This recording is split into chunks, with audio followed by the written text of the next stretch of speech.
Assalamualaikum warahmatullahi wabarakatuh. Apa kabar Sobat YouTube semua dimanapun Anda berada? Terima kasih yang sudah bergabung kembali bersama saya di channel ini, Bang Sukron. Dan untuk yang baru bergabung, silahkan dukung terus channel ini dengan menekan tombol subscribe dan juga menekan tombol loncengnya. Dan juga jangan lupa diklik like-nya ya. Dan bisa di-share di media grup sosial yang lainnya agar informasi ini dapat bermanfaat bagi orang banyak. Nah, Sobat YouTube semuanya, pada video kali ini saya akan menginformasikan, menganalisa lagi terkait mengenai perkembangan kasus pembunuhan Brigadir Yosua atau biasa dikenal dengan Brigadir J. Nah, pada tema video kali ini kita akan membahas terkait mengenai yang baru hangat ini adalah tersangka Ibu Putri Chandrawati yang kemarin habis diperiksa. Nah, ini pemeriksaannya lama sekali ya, membutuhkan waktu kurang lebih 12 jam pemeriksaannya. Nah, kenapa kok si Ibu Putri Chandrawati ini sudah ditetapkan sebagai tersangka? Nah, ini kena publik pasti bertanya-tanya. Publik pasti mengasumsikan asumsi liar ya. Kenapa kok nggak ditahan gitu? Padahal dia sudah ditetapkan sebagai tersangka. Padahal dalam kasus ini, sangkaan yang didakwakan atau yang disangkakan kepada Ibu Putri Chandrawati adalah ikut serta dalam pembunuhan berencana Brigadir Yosua. Karena di dalam sangkaannya itu adalah yang dikenakan, pasal yang dikenakan untuk Ibu Putri Chandrawati ini adalah pasal 340 subsidiar 338 KUHP junto pasal 55 dan 56. Nah, ini juga sama pasalnya yang disangkakan terhadap tersangka yang diperkirakan merupakan tersangka utama, yakni suaminya sendiri, Irjen Verdi Sambo. Nah, ini saya masih menyebut Irjen Verdi Sambo karena memang kemarin walaupun sudah selesai sidang kode etik, tapi kan FS ini, Verdi Sambo ini masih mengajukan banding. Jadi belum resmi dipecat ya, walaupun putusan sidang yang pertama ini hakim memutuskan bahwa Verdi Sambo ini diberhentikan secara tidak hormat. Namun lagi-lagi Verdi Sambo ini akan sesuai dengan haknya ya, karena dia berhak juga mengajukan banding, dan nanti kita tunggu saja keputusan di sidang berikutnya, yakni sidang banding. Apakah akan sama dengan yang sidang pertama kemarin atau mungkin berbeda?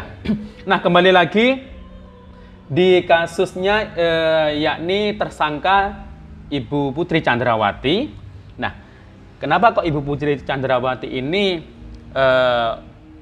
ditetapkan sebagai tersangka? Kita flashback lagi ya ke kronologi awal pembunuhan Brigadir Yosua. Awalnya itu Ibu Putri ini adalah sebagai pelapor dalam kasus ini sebenarnya. Dia melaporkan ketika ada tragedi pembunuhan yang dialami oleh si korban Brigadir Yosua ini. Dia melaporkan bahwa motif yang pertama yang ketika awal kasus pembunuhan ini, nah itu yang pertama itu ada motif yang direkayasa, yakni terjadi tembak-menembak, karena yang disangkakan itu pertama itu Brigadir Yosua itu bukan merupakan korban, tapi merupakan pelaku pelecehan seksual yang dituduhkan kepadanya. Nah, ini yang diduga kepadanya yang dilaporkan oleh Ibu Chandrawati. Jadi pertama itu dia dilaporkan atas dugaan pelecehan seksual kepada Ibu Putri Chandrawati. Nah, ternyata setelah ditetapkannya Irjen FS, yang pertama itu kan ditetapkan Baradae, kemudian Bribka RR, kemudian KM, dan yang kemudian diikuti tersangka Irjen Verdi Sambo. Setelah suaminya ini ditetapkan sebagai tersangka dan laporan Ibu Putri atas dugaan pelecehan seksual itu tidak terbukti dan dihentikan proses penyidikannya, nah itu langsung Ibu Putri ini ditetapkan sebagai tersangka juga dengan pasal yang sama. Nah, kalau melihat pasalnya ini kan pembunuhan berencana. Pembunuhan berencana ini sanksi yang disangkakan itu sangat berat. Kalau 340 KUHP itu pembunuhan berencana itu seumur hidup atau mati atau paling lama 20 tahun. Nah, ini apakah bisa seorang tersangka yang disangkakan pasalnya ini pasal pembunuhan berencana tapi tidak ditahan? Nah, kalau Irjen Verdi Sambo jelas ya, karena dia perwira tinggi, memang dalam aturannya itu di kepolisian harus ditempatkan di tempat khusus, yakni di Makobrimob. Tapi ini untuk tersangka yang lain itu mungkin sudah ditahan. Tapi yang satu ini kok belum, Ibu Putri Chandrawati. Memang pertama kali dia ditetapkan sebagai tersangka oleh Polri. Nah, keterangan dari kuasa hukum Ibu Putri Chandrawati bahwasanya Ibu Putri ini dalam keadaan sakit dari hasil pemeriksaan dokter. Jadi dengan alasan itu Ibu Putri ini tidak bisa ditahan. Nah, kemarin Polri memutuskan tidak melakukan penahanan terhadap Ibu Putri Chandrawati. Nah, ini ya berita terbarunya ini. Setelah diperiksa sebagai tersangka kasus dugaan pembunuhan berencana Brigadir Joshua alias Nofriansah Yosua Huta Barat. Pemeriksaan Putri atau PC ini dihentikan sementara setelah berlangsung selama sekitar 12 jam. Istri Irjen Verdi Sambo ini diperiksa sejak Jumat 26 Agustus 2022 sekitar jam 10:48 waktu Indonesia Barat hingga sekitar pukul 23:30. Wah, ini lama sekali ya, 12 jam pemeriksaannya. Yang pasti ini memforsir banyak tenaga dan pikiran. Nah, ini keterangannya dari Mabes Polri seperti ini. Ya, belum ditahan. Kan pemeriksaan belum selesai, tutur Kadif Humas Polri Irjen Polisi Dedi Prasetyo saat konferensi pers di Mabes Polri Jakarta Selatan Jumat malam. Nah, apakah memang ini aturannya seperti itu ya mungkin ya? Karena memang pemeriksaannya ini belum selesai, padahal dia sudah ditetapkan sebagai tersangka. Nah, menurut Pak Dedi, pemeriksaan Putri Chandrawati dihentikan sementara mengingat kondisi kesehatannya dan waktu yang sudah memasuki tengah malam. Nah, ini lagi-lagi alasan kondisi kesehatan. Rencananya akan ada pemeriksaan lanjutan dengan agenda konfrontir atau pemeriksaan silang pada Rabu pekan depan. Berarti tanggal 30 besok ini ya.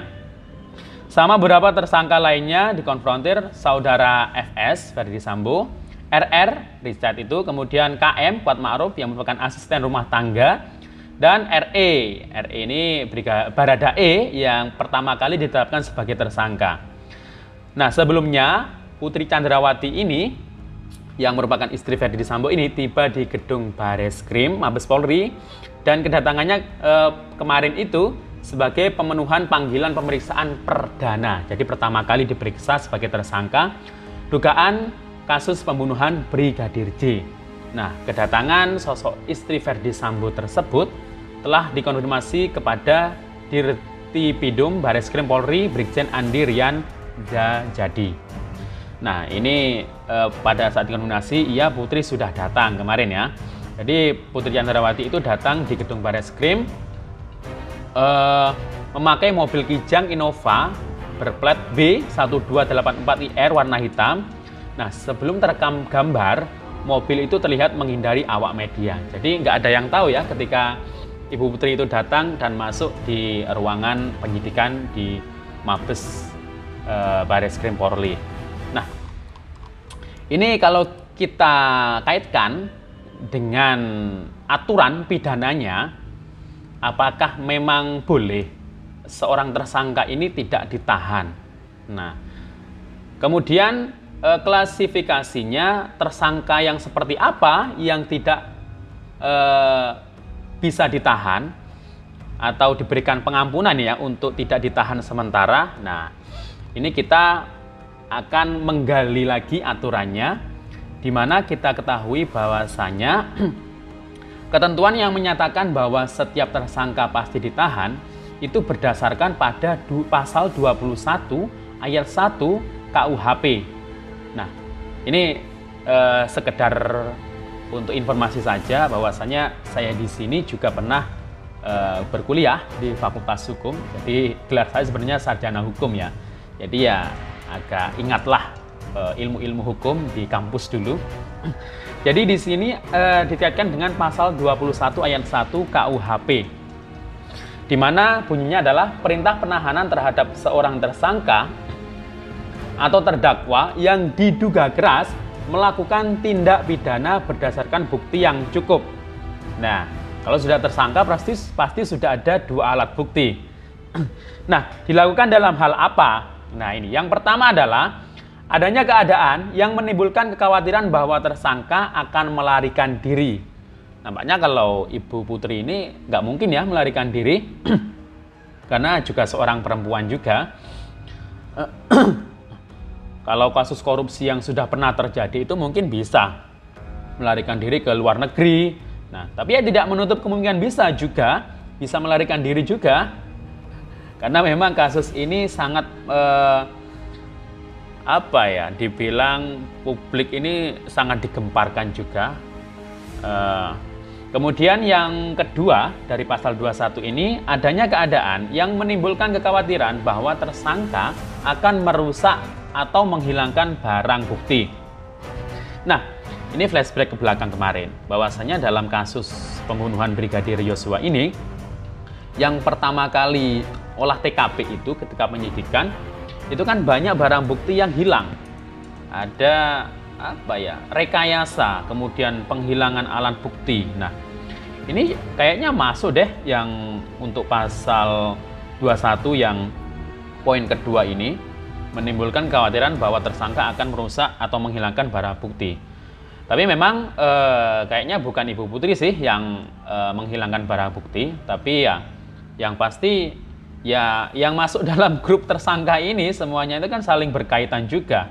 Bahkan rekan-rekan dari FS ini juga diduga terlibat juga dalam penanganan kasus pembunuhan berencana Brigadir J ini.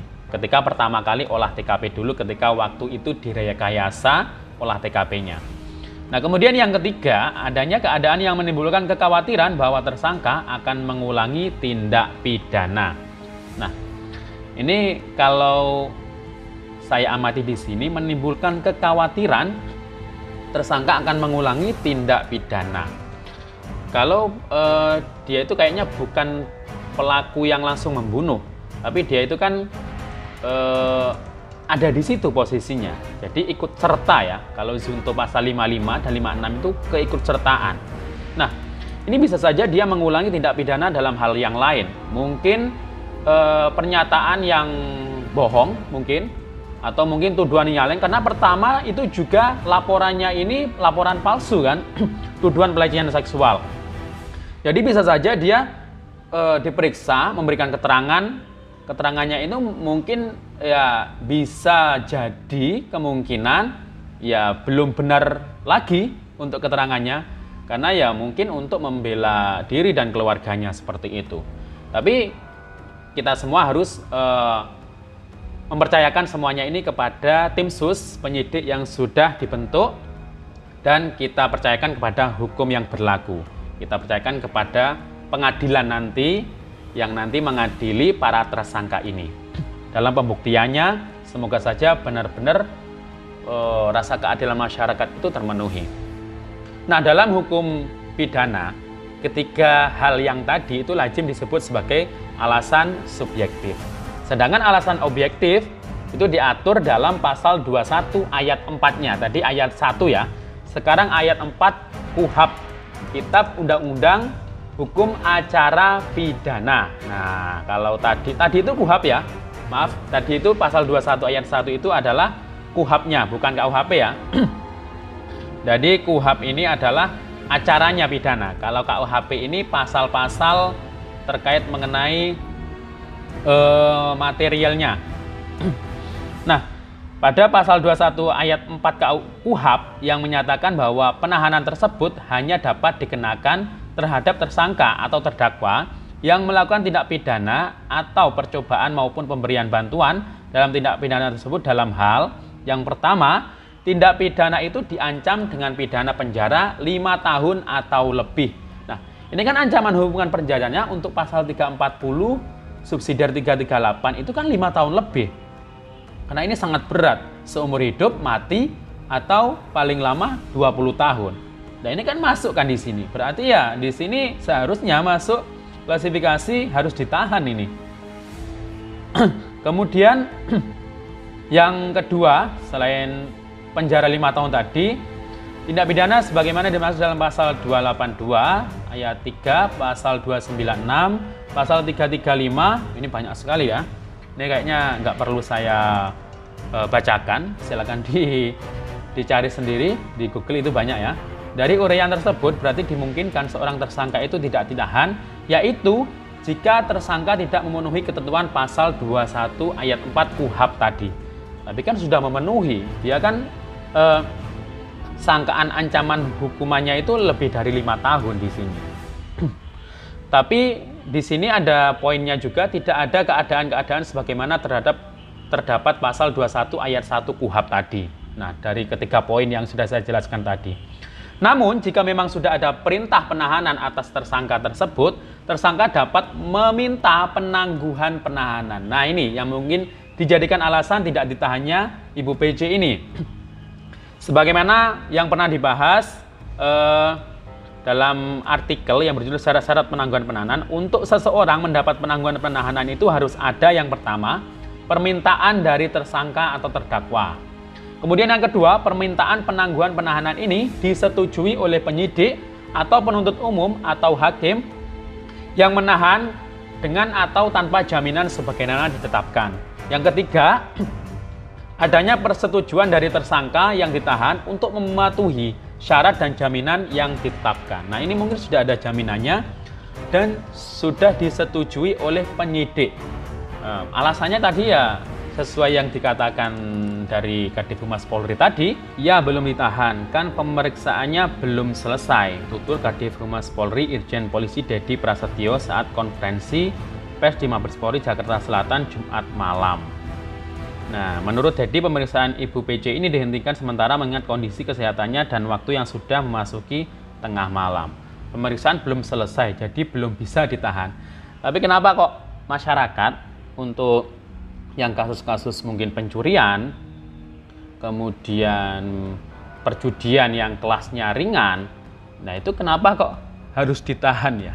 Kalau untuk mengajukan penangguhan penahanan itu kok kayaknya banyak yang kesulitan seperti itu ya yang terjadi.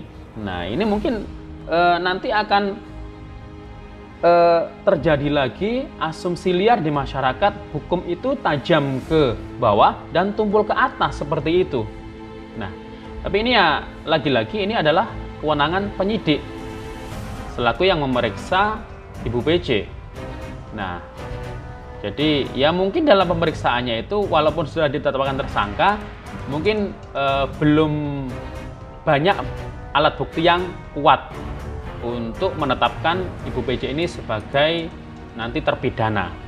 Nah, padahal kalau sudah tersangka itu pasti sudah ada 2 alat bukti.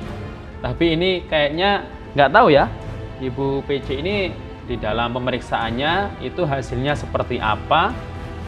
Itu pasti akan mengungkap motifnya nanti ya. Nggak tahu motifnya ini direkayasa lagi atau mungkin yang sebenarnya. Nah, kita kembalikan lagi, kita percayakan lagi pada hukum di negara ini. Nanti kita percayakan sepenuhnya kepada pengadilan nanti ya. Semoga dapat putusan pengadilan yang seadil-adilnya. Demikian info dari saya. Sampai jumpa. Assalamualaikum warahmatullahi wabarakatuh.